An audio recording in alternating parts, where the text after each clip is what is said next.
É Vero. É Vero. É Vero. É Vero. É Vero. É Vero.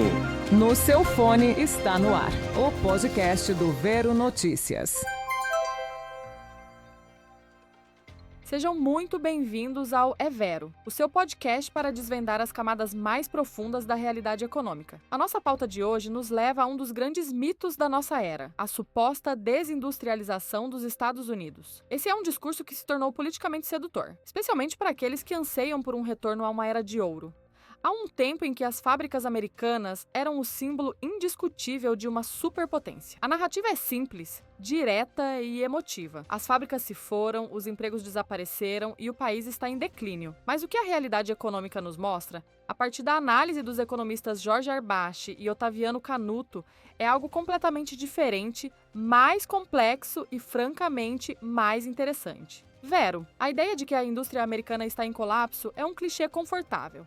Mas a análise nos obriga-se a confrontar a verdade, que é muito mais matizada. E não é mesmo, Vera? O populismo sempre prospera na simplicidade. É muito mais fácil culpar a globalização e a China do que explicar as complexidades de uma economia em constante evolução. O artigo nos mostra que a história da indústria americana não é de um abandono ou de um colapso, mas de uma metamorfose, de uma evolução para um modelo mais sofisticado e, devo admitir, mais impiedoso. A indústria americana não morreu, ela se transformou. Ela deixou para trás as atividades de menor valor agregado e focou no que realmente importa: a inteligência, a tecnologia e o controle. É a diferença entre ser o músculo que faz o trabalho braçal e ser o cérebro que comanda todas as operações. O mito da desindustrialização é o discurso dos perdedores. A realidade é a estratégia silenciosa dos vencedores. A análise dos economistas é contundente e nos apresenta uma aparente contradição, que é o ponto central da nossa discussão. Por um lado, os números do emprego e a participação da manufatura no produto interno bruto dos Estados Unidos caíram drasticamente nas últimas 5 décadas. O setor emprega hoje 7 milhões de pessoas a menos do que em seu pico na década de 1970, e a sua participação no PIB foi reduzida pela metade. O valor real agregado da produção, ajustado pela inflação, continua a crescer de forma sustentável. Como explicar essa dicotomia? E a explicação para essa aparente anomalia é a especialização, uma estratégia que não é exclusiva dos Estados Unidos. A indústria americana, assim como a alemã, focou em bens de alta tecnologia, como produtos aeroespaciais, que exigem menos mão de obra e mais automação. É a evolução natural do capitalismo, onde as tarefas mais repetitivas e intensivas em mão de obra são transferidas para países com custos de produção mais baixos. É a lógica econômica em sua forma mais pura, otimização de recursos e maximização de lucros. A narrativa da desindustrialização ignora essa mudança estrutural, preferindo a nostalgia de um passado que não retorna. O artigo nos esclarece que a capacidade industrial americana não desapareceu, ela se tornou transnacional. As empresas dos Estados Unidos controlam vastas redes de produção no exterior, seja por meio de subsidiárias, joint ventures ou contratos com fornecedores locais. A produção dessas indústrias, mesmo que ocorra em outras partes do mundo, é moldada, supervisionada e controlada por engenheiros, designers e executivos nos Estados Unidos. O verdadeiro poder, portanto, não reside mais no chão de fábrica, mas no escritório, no laboratório de pesquisa e desenvolvimento. Vera, o artigo nos mostra que a produção física é apenas a ponta do iceberg. O verdadeiro poder reside no controle da cadeia de suprimentos, no design, na engenharia e na gestão. É a diferença entre ser o músculo que fabrica o produto e ser o sistema nervoso central que comanda a sua criação e distribuição global. Os dados do Bureau of Economic Analysis, a agência do governo americano que analisa e divulga dados econômicos, são reveladores. Eles demonstram que o investimento direto dos Estados Unidos em manufatura no exterior é substancialmente maior do que o da China. Isso nos força a olhar para a economia de uma perspectiva global, não apenas nacional. O ponto levantado sobre as estatísticas é crucial para desmascarar o mito. O produto interno bruto mede apenas o que é produzido internamente, o que subestima a verdadeira escala da manufatura controlada pela indústria americana. Os economistas nos informam que, se incluirmos a produção no exterior controlada por empresas dos Estados Unidos, o valor da manufatura global americana se aproxima do total da China. É uma falha metodológica que alimenta a sua narrativa do declínio.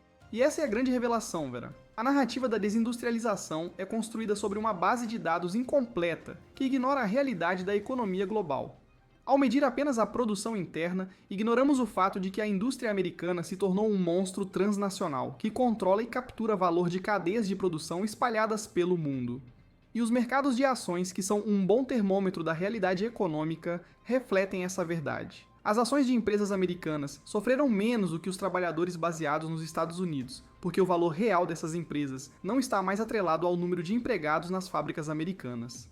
O artigo nos apresenta outro aspecto a ser considerado, que é fundamental para a análise comparativa. Ele nos mostra, com dados da Organização para a Cooperação e Desenvolvimento Econômico, que nem todas as exportações da China são inteiramente made in China. Uma parte significativa do valor dos produtos exportados pelos chineses corresponde a insumos importados.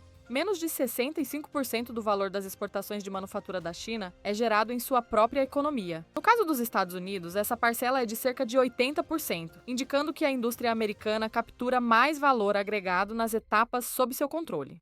E essa é uma lição fundamental para qualquer nação que aspira a ser uma potência industrial. O que importa não é apenas o volume, mas o valor. A China pode ser a maior fábrica do mundo, mas uma parte substancial do que ela exporta é valor que não foi criado em seu território. Os Estados Unidos, ao focar nas etapas de maior valor agregado, como a pesquisa, o desenvolvimento e o design, capturam uma parcela maior do valor de seus produtos. É a diferença entre ser o montador e ser o arquiteto da cadeia de produção.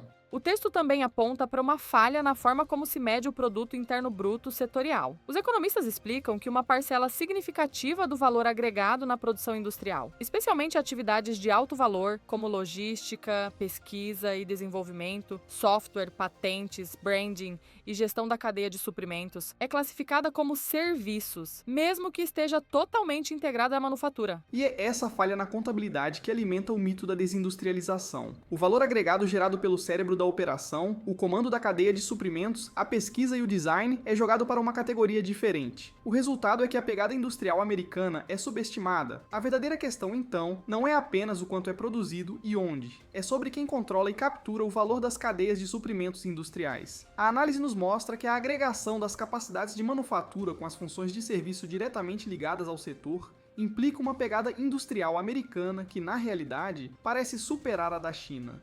O artigo conclui que, a partir de uma perspectiva mais sofisticada e globalizada, os Estados Unidos permanecem altamente industrializados. A reindustrialização, pretendida por Donald Trump por meio da taxação das importações, é classificada como uma medida de caráter populista, uma iniciativa que seduz o eleitorado com a promessa de um retorno ao passado, mas que contraria a lógica econômica e pode prejudicá-los a longo prazo. E não há nada mais irônico do que uma política que pretende salvar a indústria, mas que, na verdade, a prejudica. O artigo nos mostra que os esforços para trazer de volta partes da cadeia de suprimentos intensivas em mão de obra teriam um impacto menor. O renascimento do setor, se é que podemos chamar assim, viria à custa de atividades de maior valor, porque as empresas precisariam realocar recursos limitados de mão de obra para tarefas de menor valor, abandonando sua posição de liderança. A análise sugere que a política de reshoring e tarifas não apenas falhará, mas também tornará os americanos mais pobres. As famílias de baixa renda, que se beneficiam de bens importados de baixo custo, enfrentarão preços mais altos com ou sem o estabelecimento de cadeias de suprimentos domésticas. A tentativa de recriar o antigo setor manufatureiro, que já não se encaixa na economia global, é, na prática, um ato de sabotagem econômica.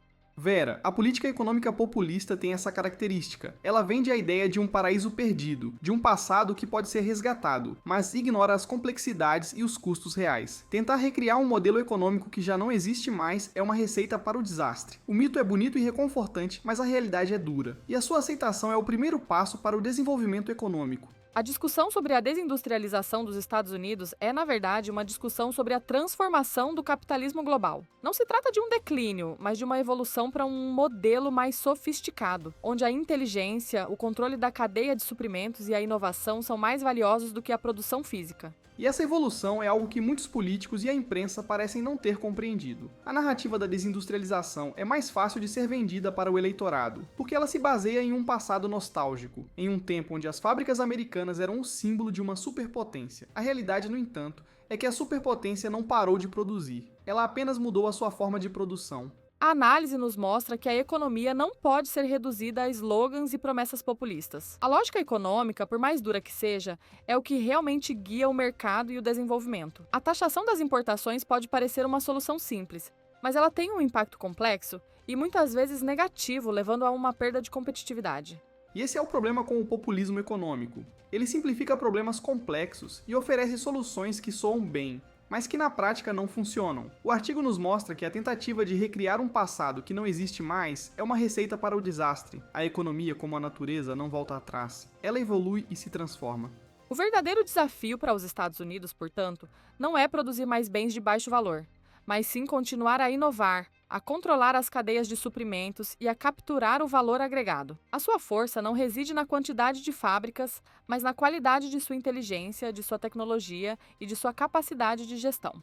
E essa é a grande lição do artigo. A força de uma nação industrial não se mede pelo número de chaminés, mas pela sua capacidade de comandar a economia global. Os Estados Unidos continuam a ser uma potência industrial, mas por meio de um modelo de negócio sofisticado e globalizado. É a vitória do cérebro sobre o músculo, da estratégia sobre a força bruta. A discussão sobre a desindustrialização dos Estados Unidos é um exemplo perfeito de como os mitos podem moldar a política e a percepção pública, mesmo quando a realidade econômica aponta para uma direção completamente diferente. É uma história de nostalgia contra a razão, de populismo contra o pragmatismo. E a nossa tarefa, Vera, é continuar a desconstruir esses mitos, a desvendar as complexidades por trás dos slogans e a mostrar que a realidade, por mais complexa que seja, é sempre mais interessante e mais reveladora do que a ficção. O declínio da indústria americana é um mito. O que vivemos é a evolução de uma potência. E não se esqueçam, política e economia são nossos assuntos, a verdade, o nosso dever. E isso é Vero.